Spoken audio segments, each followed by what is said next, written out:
जो उस उम्र में ही उन्होंने गांधी जी का सहारा लेकर के, गांधी जी का साथ दे करके और इस समाज का कार्य किया था। समाज का कार्य ही नहीं किया, अग्रणी रहे, सभी में आगे रहे, पुलिस की लाठियां खाई, लेकिन उस झंडे को नहीं छोड़ा। ये तिरंगा झंडा ये हमको याद दिलाता है। इसलिए इसके बाद भी क्या किया, इसके बाद जेल भरो आंदोलन में, आसनसोल में वहाँ पर बंद रहे जेल के अंदर, जिसमें पंडित जवाहरलाल नेहरू की माताजी, विनोबा भावे, भगत सिंह, राजगुरु, सुखदेव, चंद्रशेखर, राम प्रसाद बिस्मिल, ऐसे महान महान विभूतियाँ गुरुदेव के साथ रही हैं।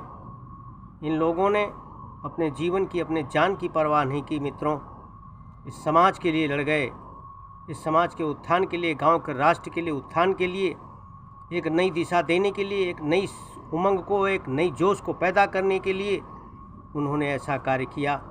मित्रों, आज वो दिन हमको याद दिलाता है, हमारे अंदर भी वो चीज़ ललक पैदा होनी चाहिए। इन नवयुवकों के अंदर से कहा गया है कि कश्तियाँ कागज़ के रुख बदलती हैं हवा के साथ, कश्तियाँ कागज़ के रुख बदलती हैं हवा के साथ। तुम तो इंसान हो, तूफ़ान के खिलाफ चलो, तुम तो इंसान हो, तूफ़ान के खिलाफ चलो। ये युवाओं पर ही हमारा देश टिका हुआ है, ये हमारा समाज युवाओं पर ही टिका हुआ है। अब जब भी परिवर्तन हुआ है तो युवाओं के द्वारा ही परिवर्तन हुआ है। इसलिए ये युवा पर ही देश टिके होने के कारण ये पीढ़ी जो है, ये पीढ़ी उनके मजबूत कंधों पर ही भविष्य उनका टिका हुआ है। इसलिए हमको मिटा सके ये ज़माने में दम नहीं, हमको मिटा सके ये ज़माने में दम नहीं, हमसे ज़माना खुद है, ज़माने से हम नहीं। ऐसी भावना रख करके हमारे नवयुवक कृपया ध्यान दें, इस पे अग्रणी हमेशा उनकी भूमिका बनी रहे। परम पूज्य गुरुदेव के सपनों को साकार करने के लिए निरंतर आगे बढ़ते रहें। कहा गया है कि नौजवानों उठो, वक्त ये कह रहा, खुद को बदलो, जमाना बदल जाएगा।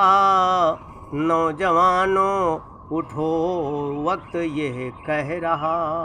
बहुत बहुत धन्यवाद है, बधाई है इस स्वतंत्रता दिवस पर सभी भाई बहनों को। ओम जय वंदे वैद मातरम।